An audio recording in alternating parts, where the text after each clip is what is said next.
안녕하세요. 저는 결혼 3년차 30대 남성입니다. 바로 본론으로 들어가면 저는 현재 처형과 친한 관계를 유지하고 있습니다. 몇 차례 정리를 시도하였지만 결국 헤어지고 다시 만나면서 지금까지 이어져 왔습니다. 처음에는 초반이 저를 유혹한 것이라 생각하며 원망도 많이 했습니다. 하지만 이젠 참을 수 없습니다. 지금은 냉처럼 느껴집니다. 처형과 뜨거운 친구 사이를 그만둬야 할 것 같습니다. 설명드리자면 제 아내와 결혼 전부터 처형과는 친했습니다. 처형은 쌍둥이이고 제와 동갑이어서 자주 만나서 놀 만큼 친했습니다. 그러나 딱 한 번 술을 마시면서 큰 실수를 저질렀습니다. 술에 취해서 처형을 제대로 알아보지 못하고 과감한 터치와 나쁜 언행을 저질렀습니다. 그날 이후로 처형은 저를 안 보는 것은 물론 제 아내와의 교제와 맥이 연결될 결혼도 반대했습니다. 제가 다시 술을 마시지 않겠다는 약속과 아내의 끈질긴 설득으로 장인과 장모님께 결혼 허락을 받았습니다. 물론 제가 잘못했지만 아내와 결혼을 못하게 될 뻔한 것을 생각하면 처형을 좋아할 수 없었습니다. 명절이나 가족 행사에서 만나도 서로를 두명인간 취급했을 정도로 서로 멀어졌습니다. 그리고 처형이 전세보증금을 사기당하면서 방장이 없어졌습니다. 당장 가지고 있는 현금도 없었고 사기당한 전세보증금 중 상당 부분이 은행 대출이 불가능한 상황이었습니다. 제가 일하러 가기에는 서울에서 여주까지 출퇴근하는 것이 매우 힘들었습니다. 하지만 처형은 제 사정을 잘 알고 있었기 때문에 제 집에서 같이 살자는 말을 못하고 있었습니다. 긴 연애와 결혼 사이에 있어서 제 아내의 고민을 훤히 느낄 수 있었습니다. 결국 저는 아내에게 먼저 제안했습니다. 서로 만나지 않도록 최대한 신경 써달라는 것과 반년 이내에는 처형과 다시 사귀기로 약속했습니다. 아내는 너무 고마워하며 더 잘해줄 것을 약속했습니다. 그리고 바로 처형에게 전화를 걸었습니다. 그 주말에 처형 씨는 제 차를 빌려 이사를 왔습니다. 큰 지인들은 이미 여주 처갓집으로 보냈고 당장 필요한 옷과 화장품 등 필수품은 망가지고 왔습니다. 그래도 신길 여자라서 그런지 큰 캐리어 3개를 들고 왔습니다. 그 후에는 반년치 관리비를 미리 주는 대신 60만 원을 주며 런칭 이벤트를 계획하고 리테일 파트너를 확보하고 프로모션 자료를 작성하는 것도 포함되어 있다고 말했습니다. 또한 게임의 흥분을 높이기 위해 크라우드 펀딩 캠페인을 실행할 수도 있다는 것을 고려할 수도 있습니다. 생활비나 관리비를 주겠다는 것은 아니었지만 돈 문제만큼은 깔끔해야 한다며 돈을 주는 것이었습니다. 그렇게 초형과 동거를 시작했습니다.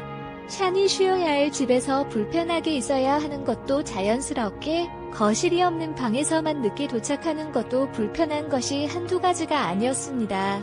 그 중에서도 가장 힘든 것은 아내의 압박이었습니다. 먼저 마음을 열고 잘 해주면 안 되냐? 면서 아내가 저한테 말은 했지만 저는 그랬습니다. 사형제도 받아줄 준비가 되어 있어야 하는데 제가 하는 질문마다 단답으로 대답하거나 자리를 피해버립니다. 제가 난감한 질문을 하는 것도 아니고 기본적인 안부인데도 저런 반응을 보이는데 제가 노력을 한데 아무 소용이 없었습니다. 그렇게 불편한 동거를 한 지 반년이 다 되어갈 때쯤이었습니다. 아내는 생각보다 처형 전세 문제가 빨리 처리되지 않는다면서 조심스럽게 조금 더 같이 살았으면 하는 마음을 비추었지만 저는 그러나 내 마음을 모르는 척하면서 빨리 집을 구해야겠다고 하였습니다. 그런 제 생각을 처형 씨도 알았는지 저와 계속 거리를 좁히고 친해보려는 것 같았습니다. 발명 가까이 투명 인간처럼 지내놓고서는 갑자기 180도 변한 모습을 보니 웃기기도 하고 짜증나기도 하였습니다. 저도 처형이 저에게 했던 것처럼 단답으로 대화를 하였고 여러 가지 핑계로 그 자리를 피했습니다. 그렇게 지내고 있던 중에 아내가 신입사원 환영회 및 워크숍에 가야 한다면서 일주일 동안 집을 비우게 되었습니다. 처영 씨와 둘이 있는 것이 너무 불편해서 인사과도 아내가 꼭 해야 하는 거냐고 몇 번이고 물었지만 직장인이 회사에서 시키면 하는 거지 소속 부서가 어디든 무슨 상관이냐고 다 큰 어른이라는데 전부 다 맞는 말이라 할 말이 없었습니다. 첫날 저녁, 아내가 비운 동안 최영희가 먼저 퇴근해서 저녁을 준비하고 노을을 보면서 먹을 건지 시켜 먹을 건지 각자 해결할 건지 물어봐야 하는데 연락하기도 싫고 어떻게든 되겠지 하면서 집으로 돌아갔습니다. 그래도 속으로 아마 처영이 저녁을 준비해 놓았겠지? 라는 기대를 가지고 집에 들어갔습니다. 아직 화장실이 말라있는 것으로 봐서는 처영이 퇴근하지 않았을 것 같았습니다. 집에 들어와 일단 밑반찬을 꺼내고 찌개를 끓여봤습니다. 혹시 몰라 처영이 것까지 준비하여 먹었지만 다 먹을 때까지 기다리면서 5시 일처영 14만 천비회를 읽었습니다. 다음날 아침에 일어나 나와보니 처영은 집에 들어오지 않은 것 같았습니다. 아마 처영도 불편해서 그동안 여주 처가집에서 출퇴근을 한 것 같습니다. 둘째 날 퇴근하면서 친구들에게 아내가 없다며 술 약속을 잡아보려 했으나 평일이라 다들 일이 있어 결국 술집에서 만나게 되었습니다. 오랜만에 혼자 있는 시간을 보내는 것이 아까워서 회를 배달시켜 먹으며 TV를 보고 있었는데 갑자기 현관문 비밀번호가 열리는 소리가 나는 것이었습니다. 본능적으로 술병을 치우면서 문을 열어보니 생각해보니 워크숍을 간 아내가 올 수는 없고 처영이 집에 온 것이었습니다. 다시 소주를 테이블에 올려 마셨습니다. 촬영은 아무 말 없이 화장실로 들어가 자기 방으로 들어갔습니다. 약 30분 정도 지났을 때 초인종 소리가 들려왔습니다. 촬영이 시킨 족발이 배달 왔고 그 족발을 들고 제 옆에 앉아 마시다 보니 다시 친해지는 것 같았습니다. 결혼 전에 있었던 사고에 대해 이야기하면서 처용 도자기가 너무 과하게 크다며 위안을 건네주었습니다. 요즘도 아내 옆에 사는 저술한 맛이 나면서 물어보았더니 특별한 상황이 아니면 안 마신다고 하였습니다. 처영은 결혼까지 약속하였다는데 타원한 경험이 있어 안쓰러워 보였습니다.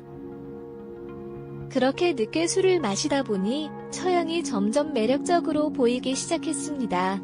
그러면서 5살처럼 보이는 처영의 몸과 향기 때문에 저는 긴장하게 되었습니다.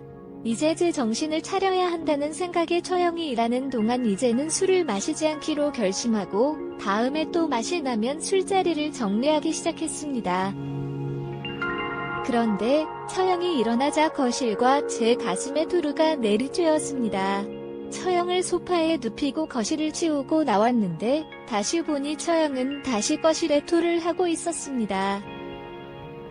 두 번째로 거실을 치우고 처영을 보니 처영은 그냥 침대에 눕힐 수 있는 상황이 아니었습니다.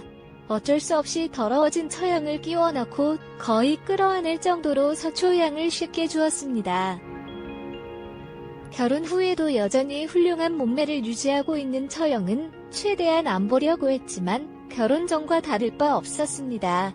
얼마나 심장이 빨리 뛰었는지 던지 빨리 시기를 바꾸기 위해 처영을 침대에 눕히고 나왔는데 처영은 제 손을 잡았습니다. 이미 다 보았다면서 이리 오라고 하면서 제게 키스를 하였고 저도 참지 못하고 뜨거운 시간을 보냈습니다. 그날 이후로도 아내가 없을 때면 처영과 뜨거운 친구로 지내고 있습니다. 꼬리가 길면 잡힐 수 있다는 것을 알고 있지만 멈추지 못하겠습니다. 현재는 아내에게 처영이 문제가 다 해결되고 나가고 싶을 때까지 지내도 된다고 하였고 아내는 고맙다면서 아무것도 모른 채로 제 사집에서 살고 있습니다. 그러나 그만두지를 못하고 있습니다. 처영도 그렇다고 합니다.